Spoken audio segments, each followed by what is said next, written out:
In this video, we're going to talk about filming in the national parks. Problematic for YouTubers. Apparently there's a law. Did you ever know this before? That you couldn't film in national parks? I was aware of it, but I was not aware that it went back as far as it did. I thought this was something that had developed more recently. I was never aware. So here's the thing. Okay, to film in national parks, you're not allowed to do it.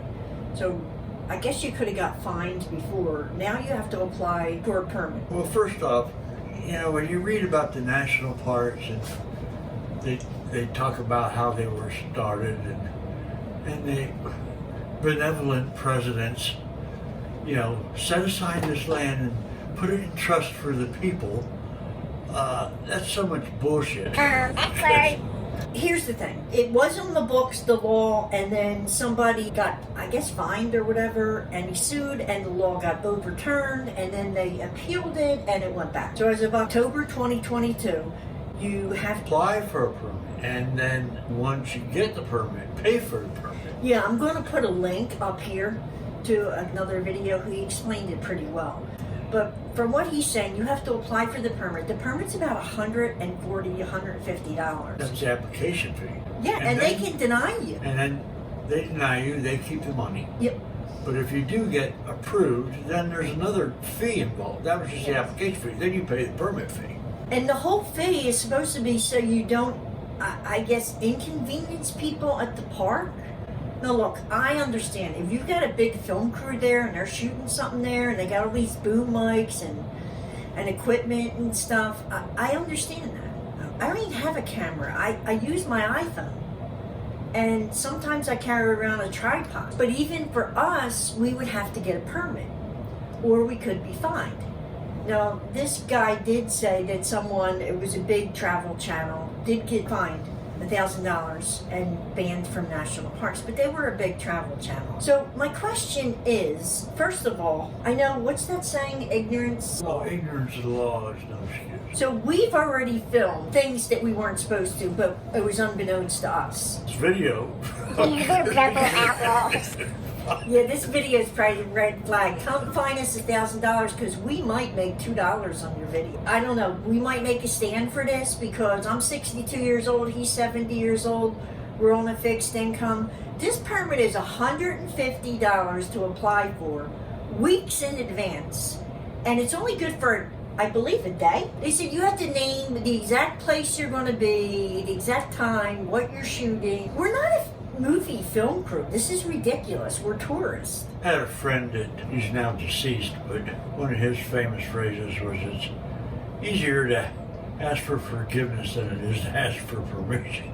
So I don't know how many people are aware of it. I see lots of people filming in national parks. So we have been asked to both the state and the national. We filmed in both. We've hiked a little bit on the Appalachian Trail. Apparently you're not allowed to film that either. The Delaware Water Gap, we canoed down. That you're not allowed to film. Oh, Gettysburg. Yeah, that's here. And I just found out we can't even film in the Pinelands because they're regulated by the National Park Service. And we probably have some drone footage that's illegal too. So wait, let me get this straight. You want to hire me as a mascot for your illegal video activity? You are some two cool geezers. I'm in. So my point is, I already have videos up on our channel that we could be fined for. Now, I don't know how the law works, okay? Do you need the permit and then you can be fined if you're in there and a ranger comes up and says, let me see your permit? Or is there these YouTube police that sit there and type in national parks and monitor these videos and then, I don't know, I guess somehow go back and look to see if they got a permit and then fine them? I mean, my God, if they have that much time on their hands, that's crazy. I'm all for supporting the national parks, okay? If they want to charge up more of an entrance fee, I get it. They got a lot of property. The parks are great. They're well maintained. I get it. But I don't think charging a tourist $150 and making them jump through all these hoops to get to be able to film the national park. And the whole thing is, when we put these videos up on YouTube, we're giving them free advertising. Oh yeah, here comes the rain. Free advertising for all the parks And you know, the Appalachian Trail, I'll tell you, I never would have went on the Appalachian Trail if it had not been for a YouTube video that I saw. I saw a couple, but I saw one. It was a husband and a wife, and she had never gone. And I watched her do it, and because she did it, then I felt like I could do it. I would not have went. And the same thing with some of these other places. So we are doing a service, a free service, by filming this. So from what I heard, you can still take still photography as long as you just have like one camera, one tripod. So I think when we go out, well, here's the thing. We can video, but we can't put it up on YouTube. Or I could put it up on YouTube and then turn off the monetization. You can't make money on it. That's the whole thing. They want their cut of the $2 that we're making. I mean, no, actually they want $150 so we can make $2. Well, that math doesn't add up to me.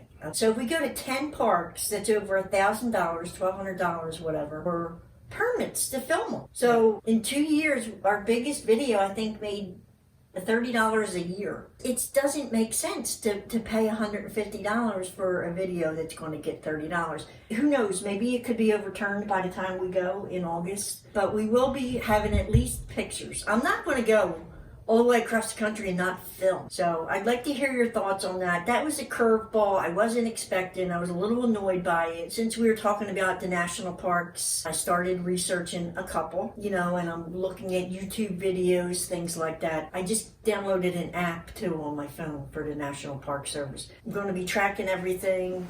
You know, I think we're going to use one of these. Okay, this is that's our logbook. I put this together. It's on Amazon. I don't know if you can see it. But there's a page for notes, and there's another page where there's check-off boxes. So I think I'm going to use this one when we go out west. Since nobody's buying them, might as well. You know what? That's a good roll. Since you're going to be snarky, we probably won't need Stinky. Oh no, don't be wasting my time. I'll call my agent. Stinky and Snarky. We're a song and dance team. Stinky, who has been auditioning to be our mascot. And I just felt like we needed to spice things up a bit. And Stinky's very spicy. Okay, you can give me a job like I can tell them to like, share, and subscribe if they like our videos. And if they don't, I'll give them a squirt. Oh, geez. We'll work on that. All right. We'll see you next week, everyone. Take care. Bye-bye now.